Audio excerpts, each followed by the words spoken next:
Hi అండి. ఈరోజు మన రెసిపీ చికెన్ ఫ్రైని ఎప్పుడు ఒకేలా కాకుండా ఒకసారి ఇలా కూడా ట్రై చేయండి. లొట్టలు వేసుకుంటూ తింటారు, అంత టేస్టీగా ఉంటుంది. ఈ చికెన్ ఫ్రైని ఎలా ప్రిపేర్ చేసుకోవాలో మన వీడియోలోకి వెళ్ళిపోయి చూసుకుందామండి. 1/2 kg వరకు చికెన్ తీసుకుంటున్నాను ఇక్కడ నేను. ఈ పీసెస్ అంతా కూడా చిన్నగా కొట్టించుకుంటే ఈ పీసెస్ అంతటికి మసాలా బాగా పట్టి టేస్టీగా ఉంటుంది కాబట్టి ఇలా చిన్నగా కట్ చేసుకుందాం. ఇప్పుడు ఇందులోనికి 1 టీ స్పూన్ వరకు పసుపు, రుచికి సరిపడా ఉప్పు, 1 టీ స్పూన్ వరకు అల్లం వెల్లుల్లి పేస్ట్, ఈ 3 కలిపి ఈ పీసెస్కి అంతా బాగా పట్టే విధంగా ఒకసారి చేతితో మిక్స్ చేసుకున్న తర్వాత ఒక 20 నిమిషాల పాటు ఇలాగే ఉంచేద్దామండి దీన్ని. ఇప్పుడు ఒక కడాయి తీసుకొని ఇందులోనికి 5 టేబుల్ స్పూన్స్ వరకు ఆయిల్ను వేసుకుందాము. అలాగే 3 మీడియం సైజ్ ఉల్లిపాయలను ఇలా చిన్నగా కట్ చేసుకొని ఈ ఉల్లిపాయల్లోని నీరంతా ఇవిరిపోయేంత వరకు మనము ఆయిల్లో ఫ్రై చేసుకుందామండి. ఉల్లిపాయ మొత్తం ఫ్రై అయిపోవాలి, రంగు మారిపోవాలి.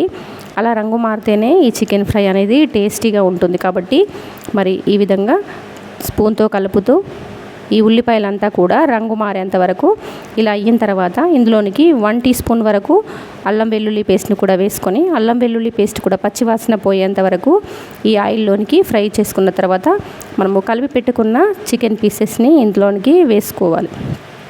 ఇలా వేసుకున్న తర్వాత ఈ ఉల్లిపాయలు ఈ చికెన్ ముక్కలకి అంతా కూడా బాగా కలిసిపోయే విధంగా మిక్స్ చేసుకోవాలి. ఇలా మిక్స్ చేసుకున్న తర్వాత మనము మంటను మీడియం ఫ్లేమ్లోకి టర్న్ చేసుకొని మూత పెట్టేసుకొని ఇదంతా ఉడకనిద్దాం.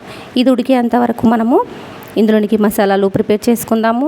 దీంట్లోనికి కావాల్సిన మసాలాల కొరకు ఒక 5 ఎండుమిర్చిని, అలాగే 1 టీ స్పూన్ వరకు జీలకర్రని, కొంచెము దాల్చిన చెక్క ముక్కని, అలాగే ఇందులోనికి 2 టీ స్పూన్స్ వరకు మిరియాలను కూడా వేసుకుందాము. అలాగే ఒక అనాస పువ్వు, ఒక ఇలాచీని కూడా ఇందులోనికి వేసుకుందాము. 2 టీ స్పూన్స్ వరకు ధనియాలను కూడా ఇందులోనికి వేసుకొని ఇదంతా కూడా మనము మిక్సీ పట్టేసుకుందాము. ఇప్పుడు ఇలా మిక్సీ పట్టేసుకున్న తర్వాత ఇందులోనికి మనము ఒక వెల్లుల్లి గడ్డని కూడా తీసుకొని పొట్టు తీయకుండానే ఇలాగే వేసేసుకొని మరొకసారి మనము దీన్ని మిక్సీ పట్టేసుకుందామండి. ఇప్పుడు మనకు కావాల్సిన మసాలా రెడీ అయిపోయింది. మనము దీన్ని పక్కన పెట్టేసుకుందాము. మనము చికెన్ని ఫ్రై చేసుకుంటున్నాం కదా, ఈ చికెన్ అంతా కూడా మరి మధ్య మధ్యలో మూత తీసుకుంటూ 80% వరకు కూడా మనము ఉడికించుకోవాలండి.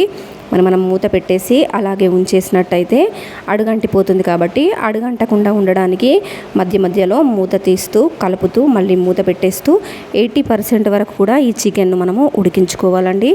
80% ఉడికిన తర్వాత మనము మిక్సీ పట్టుకున్న మసాలాలు ఉన్నాయి కదా, ఆ మసాలాలు ఈ చికెన్ పీసెస్కి అంతా బాగా పట్టే విధంగా మిక్స్ చేసుకుంటూ కలుపుతూ ఒక 5 నిమిషాలు అలాగే ఆయిల్లోనికి ఫ్రై చేయాలండి.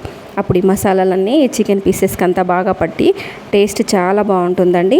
ఒక 5 నిమిషాల తర్వాత మళ్ళీ మనము మూత పెట్టేసుకొని ఒక 20% వరకు అంటే మిగిలిన 20% కూడా ఉడికించుకోవాలి. మరి మూతను అలాగే పెట్టేసి ఉంచకుండా మధ్య మధ్యలో కలుపుతూ దీన్ని 20% వరకు కూడా ఉడికించుకున్నట్టయితే ఎంతో టేస్టీగా ఉండే చికెన్ ఫ్రై రెడీ అయిపోయినట్టేనండి. ఇలా మీరు చికెన్ ఫ్రైని ప్రిపేర్ చేసుకున్నారంటే రుచి మామూలుగా ఉండదు, చాలా బాగుంటుంది. మీరు ఒకసారి ఇలా ట్రై చేయండి. మీకు ఎలా వచ్చిందో నాకు కింద కమెంట్ చేయండి. ఈ వీడియో మీకు నచ్చినట్టయితే లైక్ చేయండి, షేర్ చేయండి. ఇలాంటి మరిన్ని రెసిపీస్ కోసము నా ఛానల్ని సబ్స్క్రైబ్ చేసుకోండి. Thank you for watching this video. Thank you అండి.